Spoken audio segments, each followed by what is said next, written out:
الشيطان الرجيم بسم الله الرحمن الرحيم فلذلك فادع واستقم كما أمرت ولا تتبع أهواءهم وقل آمنت بما أنزل الله من كتاب وأمرت لأعدل بينكم الله ربنا وربكم لنا أعمالنا ولكم أعمالكم لا حجة بيننا وبينكم الله يجمع بيننا وإليه المصير صدق الله مولانا العظيم وصدق رسوله النبي الأمي الكريم ونحن على ذلك لمن الشاهدين والشاكرين والحمد لله رب العالمین۔ گزشتہ آیات میں اللہ تبارک و تعالیٰ نے ارشاد فرمایا تھا کہ آپ کو ہم نے وہی دین دیا جس کی وصیت ہم نے نوح علیہ السلام، ابراہیم علیہ السلام، موسیٰ علیہ السلام، عیسیٰ علیہ السلام کو کی تھی۔ وہی دین آپ کو عطا کیا اور انہیں بھی ہم نے یہی کہا تھا کہ دین کو قائم رکھو، اس میں تفرقہ مت ڈالو۔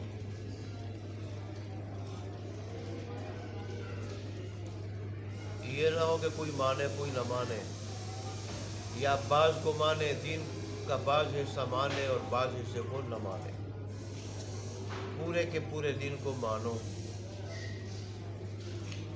پھر اللہ تبارک و تعالیٰ نے فرمایا کہ مشرکین مکہ پہ وہ دعوت بڑی بھاری گزرتی ہے، وہ چیز بڑی بھاری گزرتی ہے جس کی آپ انہیں دعوت دیتے ہیں، اللہ کی وحدانیت، کہ اس کے ساتھ شرک مت کرو۔ پھر اللہ تبارک و تعالیٰ نے یہ بھی ارشاد فرمایا کہ نبوت جسے میں چاہتا ہوں دیتا ہوں، یہ انسان کی اپنی چاہت بھی نہیں ملتی، بلکہ میری مرضی سے، میرے فیصلے سے، اور جسے میں پسند کرتا ہوں، جسے میں حال سمجھتا ہوں، اسے دیتا ہوں۔ بظاہر وہ دنیا کے اعتبار سے غریب کیوں نہ ہو، دنیاوی پوزیشن اس کی کمزور کیوں نہ ہو، لیکن اس کے لیے ظاہر باطنی استعداد، صلاحیت درکار ہوتی ہے، کامل روحانیت درکار ہوتی ہے، اس کو دیکھ کے میں دیتا ہوں۔ اسی طرح جو میری طرف رجوع رکھتا ہے اس کو میں اپنی طرف ہدایت دیتا ہوں، اپنی راہ دکھا دیتا ہوں اور اپنی راہ پہ چلا دیتا ہوں۔ والذین جاہدوا فینا لنہدینہم سبلنا۔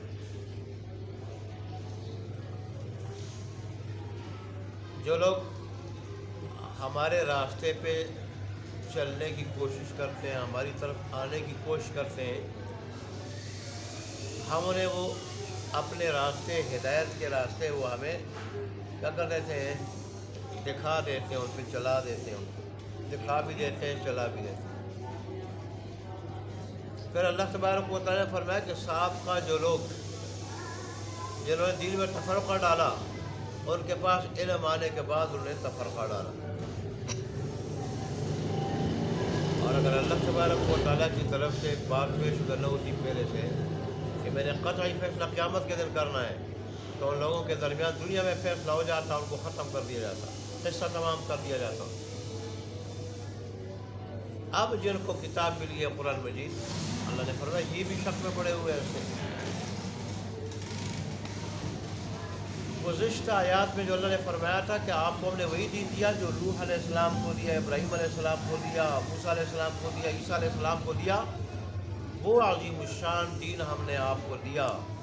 تو آج کی آیت میں اللہ تبارک و تعالیٰ نے فرمایا پس آپ اسی دین کی طرف لوگوں کو دعوت دے بلائیں۔ معمولی دین نہیں، بڑا عظیم الشان دین ہے۔ ابراہیم علیہ السلام کو ملا، نوح علیہ السلام کو ملا، موسیٰ علیہ السلام کو ملا، عیسیٰ علیہ السلام کو ملا۔ لہذا اسی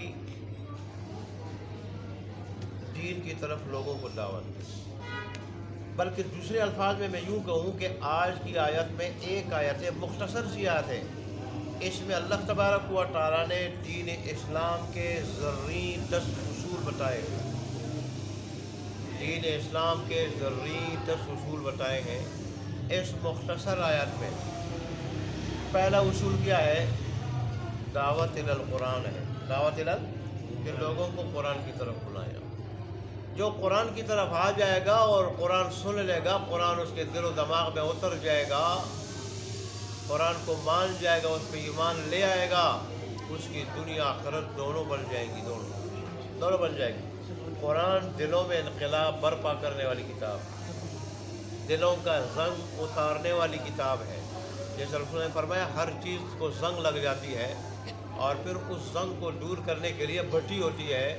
دلوں کے زنگ کے لیے قرآن ہے۔ قرآن یہ دلوں کے زنگ کو اتار دیتا ہے، جو اس کو پڑھتا ہے، سنتا ہے، سمجھتا ہے، اس پہ عمل کرتا ہے۔ دیکھیں آج جو پوری دنیا میں مسلمان مظلوم ہے، کمزور ہے، خاص کر فلسطین آج کل، اس میں خود مسلمانوں کا قصور ہے، دین سے دور ہے، دین سے۔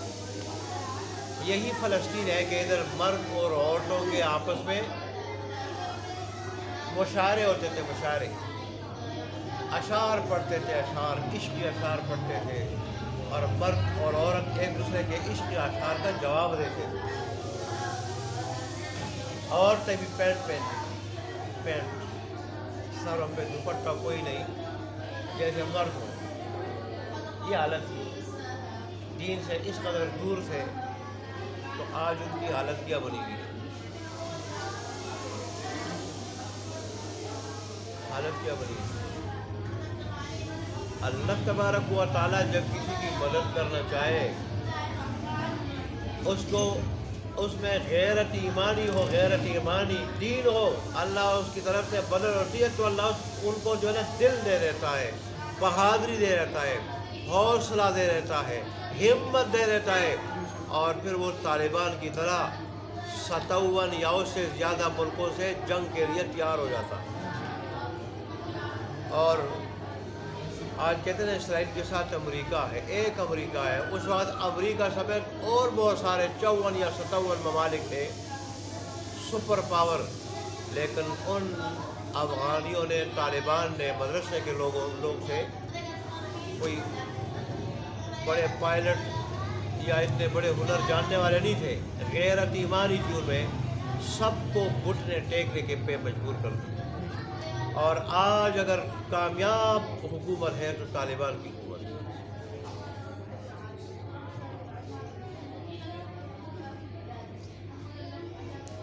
نہ ان کو IMF کی ضرورت، نہ ورلڈ بینک کی ضرورت، نہ کسی اور کی ضرورت، کسی سے بھیک خیرات مانگنے کی ضرورت نہیں۔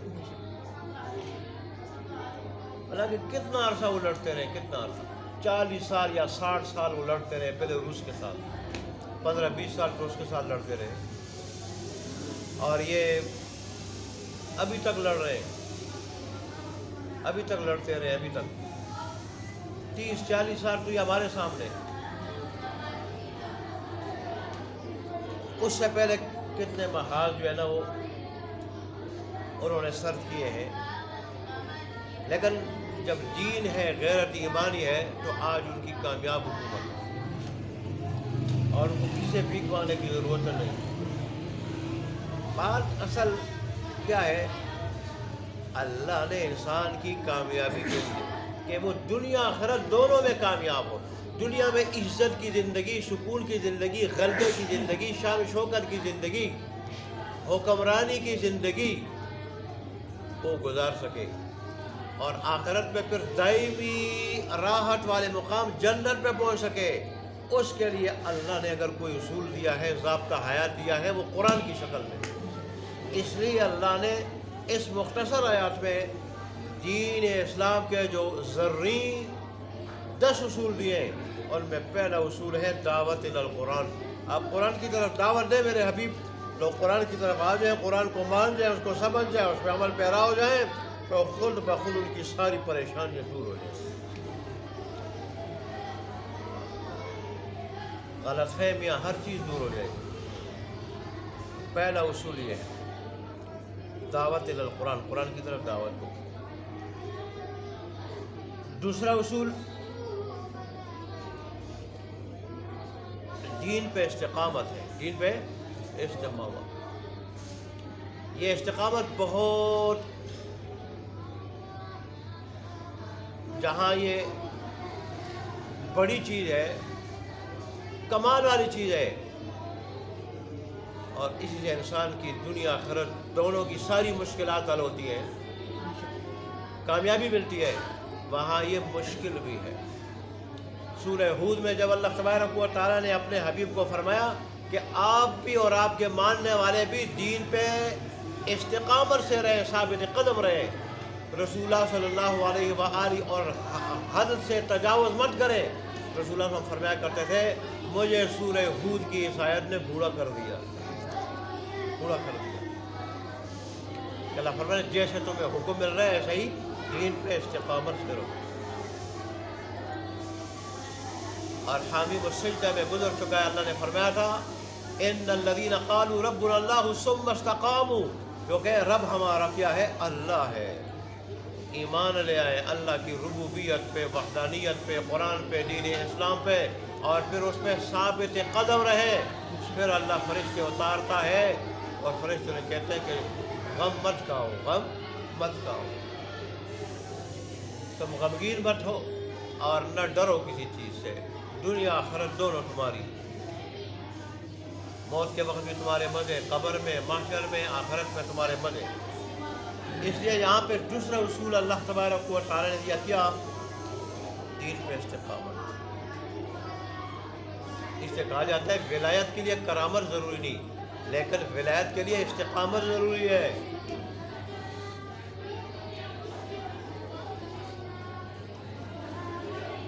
اللہ نے بھی ولایت کی تعریف استقامت سے کی، ان اولیاءہ الا المتقون۔ استقامت کسے کہتے ہیں؟ کہ اللہ جس چیز کا حکم دے وہ کرنے والا بن جائے پابندی کے ساتھ، اور جس سے منع کرے وہ نہ کرے انسان، امر کا پابند نہیں سے بچنے والا بن جائے۔ تیسرا اصول اللہ نے فرمایا آپ لوگوں کی خواہشات کی پیروی نہ کریں اللہ کے دین اور شریعت کے مقابلے میں۔ مکہ کے کافر تو کہیں گے کہ کچھ نرمی دکھا دیں، چلے اگر اپنا دین نہیں چھوڑتے، ہمارے دین پہ آپ نہیں آتے یا نہیں رہتے تو کم از کم کچھ لچک دکھا دیں، کچھ لچک دکھا دیں، جس کو مداحنت کہا جاتا ہے، کچھ نرمی۔ اللہ نے فرمایا کہ آپ نے نرمی بھی نہیں دکھائی دین کے معاملے میں، بڑی بڑی پیشکشیں کی، یہاں تک کہ ولید بن مغیرہ بہت مالدار تھا، 10 بیٹے تھے اور بڑے اونٹے، بڑی بکریاں اور بیڑ وغیرہ، بڑی بکریاں تھیں، بڑے جانور تھے بیڑ بکریوں کی صورت میں، اونٹ تھے، نوکر چاکر تھے۔ 1,00,000 دینار جو سونے کے ہوتے تھے، سونے کے اشرفیہ جس کو کہتے ہیں، 1,00,000 دینار اس کی تجارت میں چل رہے تھے، عرب کی تجارت میں چل رہے تھے 1,00,000 دینار، اتنا مالدار آدمی تھا۔ ایسے ہی جائیداد بھی بڑی تھی، اس نے بھی کہا تھا رسول اللہ کو کہ آدھی جائیداد دینے کے لیے میں تیار ہوں، آدھا مال دینے کے لیے میں تیار ہوں، لیکن کچھ لچک دکھا دے گا۔ رسول اللہ نے ٹھکرا دی۔ شیبہ نے کہا میری بڑی حسین و جمیل بیٹی ہے، حسین و جمیل لڑکی ہے، بیٹی ہے میری، میں اس کا نکاح آپ سے کر دوں گا، بڑی خوبصورت ہے اور پورے عرب میں مشہور ہے حسن میں، تو میں اس کا نکاح کر دوں گا، لیکن کچھ لچک دکھا دے۔ اللہ نے یہی فرمایا آپ نے اللہ کے دین کے معاملے میں ان کے خواہشات کی پیروی۔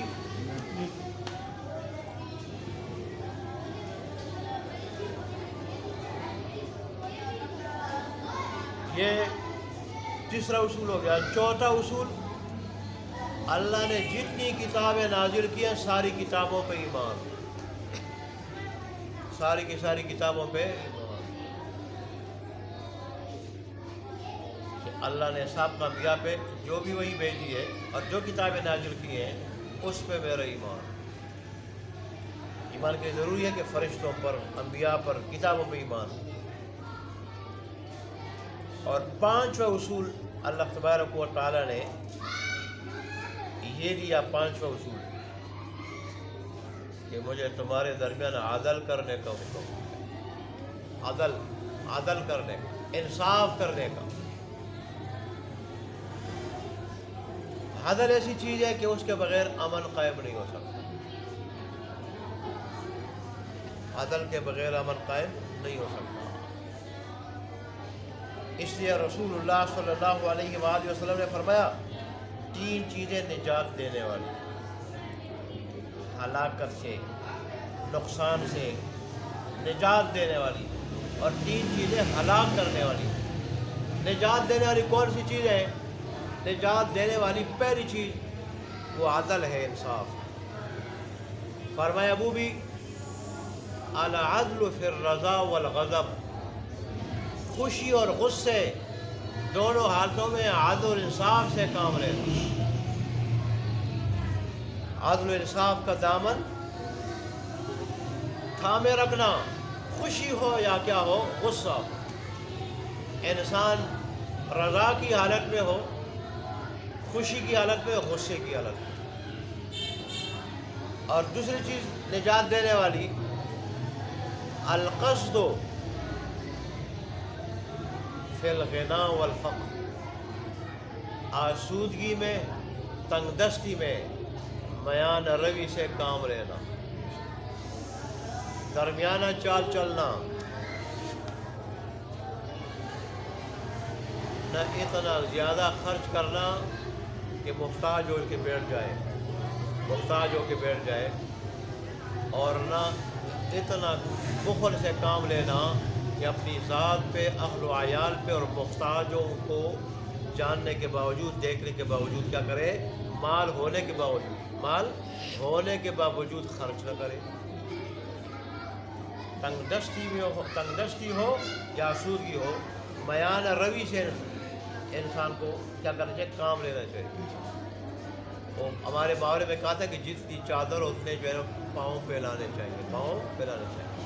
یہ دین کی بھی تعلیمات۔ اب رسول اللہ کا ارشاد ہے کہ ایسا آدمی ہمیشہ پریشانی سے، ہر قسم کی ذلت سے، رسوائی سے، نقصان سے بچا رہے گا کہ عدل ہو اور کیا ہو؟ بیان روی، خواہ مالدار ہے تو بھی، خواہ غریب ہے تو بھی۔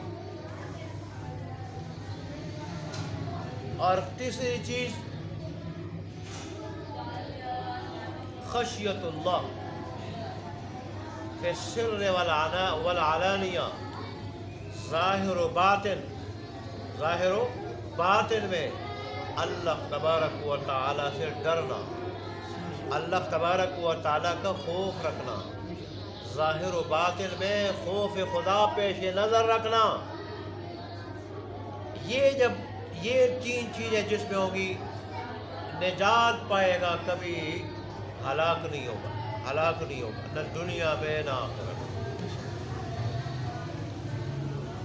اور فرمایا کہ 3 چیزیں جس میں ہوتی ہیں وہ ہلاک ہو جاتا۔ ایک شکر المطاع، بخل کی اطاعت کرے انسان، بخل کی اطاعت کرے۔ بخل کی اطاعت کا کیا مطلب؟ جیسے میں نے ابھی بتایا، مال پاس ہے، خود محتاج ہے، اہل و عیال جو ہے نا اس کو بھی ضرورت ہے مال کی، محتاج لوگ ہے یہ جانتا ہے، لیکن مال ہے خرچ نہیں کرتا، نہ ذات پہ، نہ اہل و عیال پہ، نہ محتاج ہو۔ فرمایا ایسا بخل ہلاکت میں ڈالنے والا۔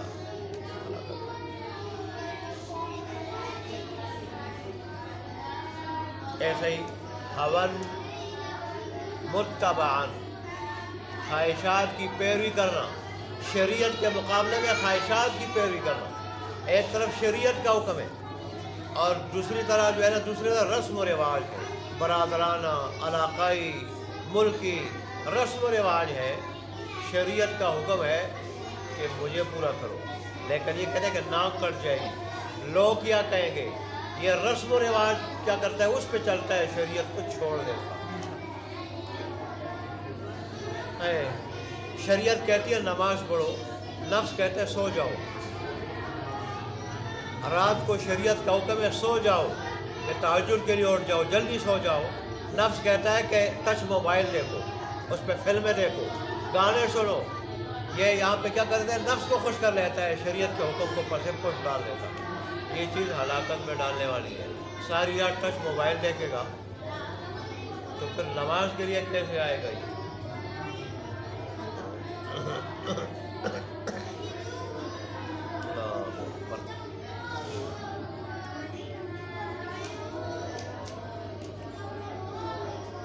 اور اس طرح ایک اور چیز سے بھی ذہن سے نکل گئی، لیکن بہرحال یہ 3 چیزیں وہ نجات دینے والی تھی، اور یہ 2 چیزیں میں نے بیان کی کیا ہے، یہ ہلاکت میں ڈالنے والی۔ چلو اگر آخر تک ذہن میں آ گئی پھر بتا دوں گا آپ کو۔ تو میں اصول بتا رہا تھا، پہلا اصول دعوت القرآن، دوسرا اصول دین پہ استقامت، چوتھا اصول خواہشات کی پیروی سے بچنا، یہ کیا ہے، یہ تیسرا اصول ہے۔ چوتھا اصول ساری کی ساری کتابوں پہ ایمان لانا، اور 5واں اصول عدل سے کام لینا۔ عدل سے، عدل کا اللہ نے مختلف جگہوں میں اللہ نے عدل کا حکم دیا۔ اچھا جی، اب آگے چھٹا اصول کہ اللہ ہی ہمارا رب ہے، اللہ ہی ہمارا رب ہے۔ اور رسول اللہ نے یہاں تک کہہ دیا کافروں کو، اہل کتاب یہود اور نصارہ کو اور مشرکین مکہ کو، اللہ ہمارا بھی رب ہے، تمہارا بھی، ہمیں بھی پالنے والا وہی ہے، تمہیں بھی پالنے والا وہی ہے۔ رب کا معنی پالنے والا، حد کمال تک پہنچانے والا وہ اللہ ہے۔ اور پھر ہمارے لیے ہمارے اعمال، تمہارے لیے تمہارے اعمال۔ تمہارے اعمال کے بارے میں ہم سے پوچھنی ہوگی، ہمارے اعمال کے بارے میں تم سے پوچھنی ہوگی، ٹھیک؟ جب یہ بات ہے تو پھر ہماری اور تمہاری درمیان کوئی حجت بازی نہیں ہے، کوئی حجت بازی نہیں، بات ہی ختم۔ تم اپنا عمل کرو، ہم اپنا عمل کریں گے۔ اور 9واں اصول، اللہ ہمیں جمع کرے گا، اللہ ہمیں ایک دن جمع کرے گا، پھر وہاں جزا اور سزا کے فیصلے ہوں گے۔ اس کا بھی خیال رکھنا چاہیے، اس کو بھی ذہن سے نکالنا نہیں چاہیے، بلانا نہیں چاہیے، اس دن کا بھی خیال رکھنا چاہیے۔ اور پھر یہ کہ لوٹنا آخر اللہ کی طرف، کس کی طرف ہے؟ اللہ کی طرف ہے۔ تو پھر کیا ہے کہ سارا کا سارا جو ہم نے وقت ہم گزارے اس کا کیا حساب دینا ہوگا۔ بہرحال یہ 10 اصول بیان کیے تھے، اب ترجمہ دیکھ لیں۔ فَلِذَلِكَ فَادْعُ، پس اسی دین کی طرف آپ دعوت دیں، وَاسْتَقِمْ كَمَا أُمِرْتَ، اور آپ استقامت سے رہے اس دین پہ جیسے آپ کو حکم ملا ہے۔ وَلَا تَتَّبِعْ أَهْوَاءَهُمْ، اور آپ ان کی خواہشات کی پیروی مت کریں۔ وَقُلْ آمَنْتُ بِمَا أَنزَلَ اللَّهُ مِنْ كِتَابٍ، اور آپ کہیں کہ میں ایمان لایا اس کتاب پہ جو اللہ تبارک و تعالیٰ نے اتاری۔ وَأُمِرْتُ لِأَعْدِلَ بَيْنَكُمْ، مجھے حکم ملا ہے کہ میں تمہارے درمیان عدل کروں۔ اللہ ربنا وربکم، اللہ ہمارا اور تمہارا رب ہے۔ لنا اعمالنا ولکم اعمالکم، ہمارے لیے ہمارے اعمال، تمہارے لیے تمہارے اعمال ہیں۔ لا حجت بیننا وبینکم، تمہارے اور ہمارے درمیان کوئی حجت بازی نہیں۔ اللہ یجمع بیننا، اللہ ہمیں جمع کرے گا، وإلیہ المصیر، اور اسی کی طرف لوٹنا